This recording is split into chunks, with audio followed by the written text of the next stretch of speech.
पसीने वाली बहू। हाय रब्बा, अरे नास पीटी, पसीने बहा बहा के पूरे घर में पसीने की बाढ़ को बुलावा दिया है तूने। अरे तो मैं क्या करूं माँ जी, आप ही बताओ। अरे भगवान से गुहार लगाओ के उठा ले मुझे। ये कहानी है अक्षरा की, जिसे शादी के पहले से बहुत पसीना आता है, फिर चाहे वो गर्मी हो या बरसात हो या फिर ठंड हो, शादी तो जैसे तैसे हो जाती है।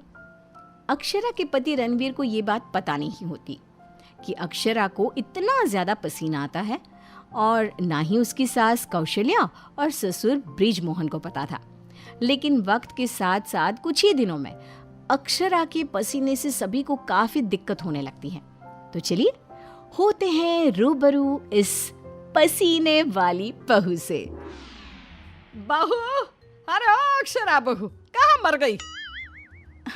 क्या हुआ माँ जी, बोलिए। अक्षरा पसीने से लदी हुई थी और उससे बहुत ज्यादा गंदी बदबू आ रही थी, जिससे सभी अपने नाक पर हाथ रख लेते हैं। हाय रब्बा, इतनी गंदी बदबू तो गटर की भी नहीं आती। सीरियसली यार अक्षरा, तुम्हारे पसीने की बदबू दूर दूर तक आ रही है। तो मैं किसी बर्फीले इग्लू में बैठकर खाना नहीं बना रही हूँ। इतनी गर्मी है, 2 मिनट गैस के सामने खड़े रहो तो पूरा पसीने से नहा लेते हो आप। इतनी भयंकर गर्मी है, अगर इतनी प्रॉब्लम है तो लगा लो ना रसोई में भी एसी। हाँ हाँ लगा लेते हैं। वैसे भी तेरे मायके वालों ने हमें ट्रक भर के नोटों की गड्डी जो दी है, हैं? क्या बात करती है? मैं भी चूल्हा चौका कर चुकी हूँ, लेकिन इतना पसीना मुझे तो कभी नहीं आया। ऐसे ही एक दिन कौशल्या देखती है कि खाना बनाते समय अक्षरा के माथे का पसीना टपक कर कढ़ाई में गिर रहा है। हाय रब्बा, अरे करम जलियों की महारानी, ये देख, देखिए तेरे पसीने की टंकी का लीकेज बह के अब हमारे खाने में भी टपक रहा है। अब अपना खारा पानी तू नमक के तौर पर इस्तेमाल करेगी क्या हमारे खाने में? माँ जी, मैंने जानबूझकर नहीं किया है। और रही बात पसीने की टपकने की, तो इसी बहाने ये घट्टी की सब्जी ना और भी नमकीन और स्वादिष्ट हो जाएगी मेरे पसीने की मिलावट से। छी छी छी छी, मैं जा रही हूँ बाथरूम, क्योंकि मुझे तो तेरी बातों को सुनकर और ये खाना देखकर ही उल्टी आ रही है। आज तो कुछ नहीं पकाएगी। आज हम तीनों तुझे छोड़कर बसंत भोजनालय चले जाएंगे। तू अकेले ही चखते बैठ अपने पसीने से भरे हुए ये व्यंजन। अगले दिन जब रणवीर दफ्तर से घर आता है, तभी वो अपने कमरे में अक्षरा से कहता है, अक्षरा, कल बॉस की वाइफ का बर्थडे है, इसलिए उन्होंने हमें खास न्योता दिया है, तो तुम और मैं कल पार्टी में जाएंगे। मैं ब्लैक कोट पहनूंगा, तो तुम ब्लैक साड़ी पहन लो। ओके पति जी, और कोई आदेश? नहीं नहीं, आदेश नहीं, लेकिन एक रिक्वेस्ट है। वैसे तो पार्टी में एसी होगी, लेकिन फिर भी ना तुम पूरी परफ्यूम की बोतल को अपने ऊपर छिड़क के ही चलना।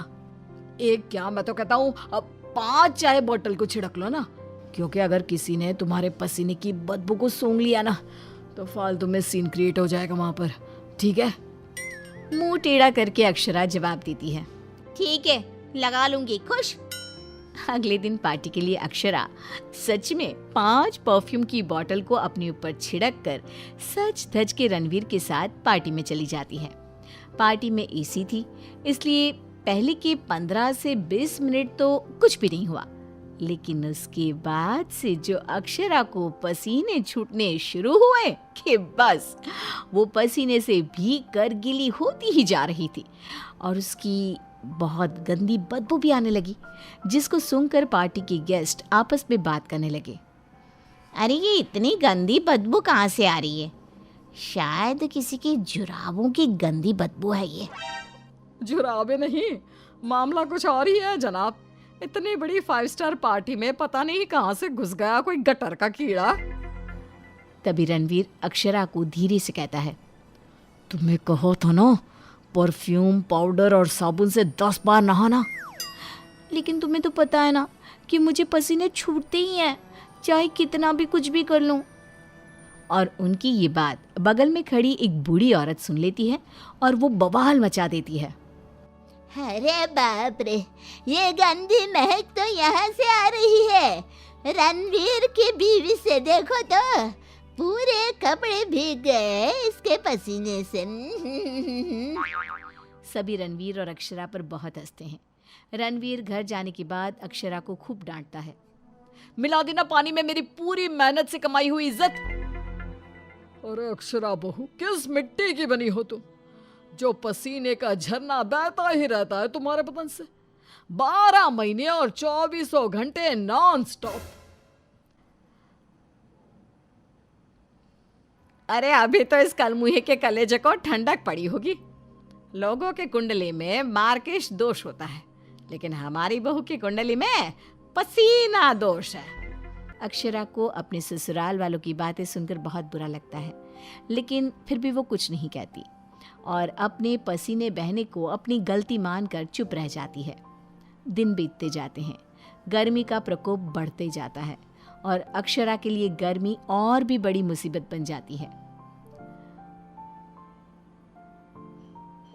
उसे पसीने से पूरे हाथ, पांव, गले, चेहरे और बदन पर घमौरियां आ जाती है, जिसके कारण उसे खूब जलन महसूस होती है। बहुत जलन हो रही है। माँ जी ने एसी का रिमोट भी छुपा के रखा है, इसलिए ताकि मैं एसी ना लगाऊं और बिजली का बिल बच जाए। मम्मी जी, बहुत आग लग रही है। अक्षरा जाकर बाल्टी भर पानी अपने आप पर डाल देती है। तब जाके उसे थोड़ी सी राहत मिलती है। अक्षरा के पसीने से तंग आकर कौशल्या अब दिन रात घर में अगरबत्ती और अरोमा कैंडल जलाती। अच्छा हुआ जो रणवीर ने ये खुशबू वाली मोमबत्तियां ला कर दी, इनसे हर जगह अच्छी महक आ रही है। हाँ कौशल्या, बड़ी अच्छी सुगंध है, अगरबत्ती और मोमबत्ती दोनों की भी। लेकिन तभी वहां पर बाजार से सामान लाकर पसीने से लदी हुई अक्षरा आ जाती है और उसके पूरे बदन से बदबू आ रही थी और बाल तो पूरे पसीने से भीग गए थे और फर्श पर पसीने की बूंदें भी टपक रही थी। और ये बदबू इतनी तेज होती है कि मोमबत्ती और अगरबत्ती की महक को फेल कर देती है। हाय रब्बा, आ गई करम जली। इसके बदन के पसीने ने तो इतनी महंगी सुगंध वाली मोमबत्ती और अगरबत्ती के खुशबू के दांत भी खट्टे कर दिए। बाहर इतनी भीषण गर्मी है मम्मी जी, ऐसा लग रहा है मानो हम किसी ओवन में बंद हो गए हो और केक की तरह बेक हो रहे हो। उफ। दिन ब दिन अक्षरा का पसीना दुश्वार कर देता है सबका जीना। कभी वो सोते समय पूरे बेड के साथ साथ साइड में रखे हुए रणवीर की इम्पोर्टेंट फाइल्स को अपने पसीने से भिगा देती, तो कभी वो गर्मी से अपने बालों में हुए जुओं को गलती से खाने में मिला देती। हाय रब्बा, आज तो हद ही हो गई, खाने में जुए। अक्षरा बस बहुत हुआ, अब और नहीं। अब तुम सीधा अपना बैग पैक करो और अपने मायके शिफ्ट हो जाओ। बिल्कुल सही कह रहा है रणवीर, हमें नहीं चाहिए ऐसी पसीने वाली बहू। अक्षरा रोने लगती है और कहती है, ठीक है मैं चली जाती हूँ, फिर कभी इस घर की दहलीज पार नहीं करूंगी, बाय। अक्षरा रोंदी सूरत लिए घर से निकल जाती है। शाम में जब रणवीर अक्षरा के मायके फोन लगाता है, तब उसे पता चलता है कि अक्षरा तो अब तक घर गई ही नहीं। इस बात को सुनकर रणवीर, कौशल्या और ब्रिजमोहन तीनों डर जाते हैं और चिंताग्रस्त हो जाते हैं। हायो रब्बा, अब कहाँ ढूंढे हम अक्षरा बहू को। मुझे एक जगह पता है मम्मी, जब भी अक्षरा का मूड ऑफ होता है तो वो वहीं पर जाकर बैठती है।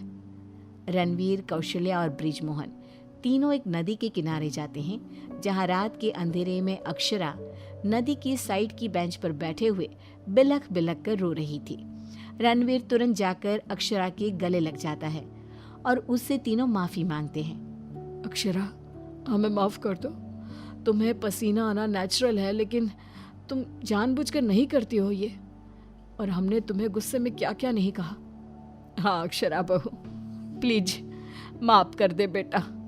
तेरे इस पसीने को ना मैं यूं मिनटों में चुटकी बजाकर आयुर्वेदिक और घरेलू उपायों से भगा दूंगी, तू देखना बेटा। हाँ, और अगर उससे भी ना होए तो मेरे पहचान में मेरा एक डॉक्टर दोस्त है, तुम्हारे इस पसीने की तकलीफ का हम सब मिलकर डट कर सामना करेंगे। Thank you. देर से ही सही आप लोगों को मेरा दर्द समझ में तो आया। मैं बहुत लकी हूँ कि मुझे आप जैसे ससुराल वाले मिले। इस तरह ससुराल वाले आयुर्वेदिक उपायों से अक्षरा के पसीने की तकलीफ को मिटा देते हैं और अब उसे मामूली पसीना ही आता है और वो एक सुखी और चैन भरी जिंदगी बिताने लगती है।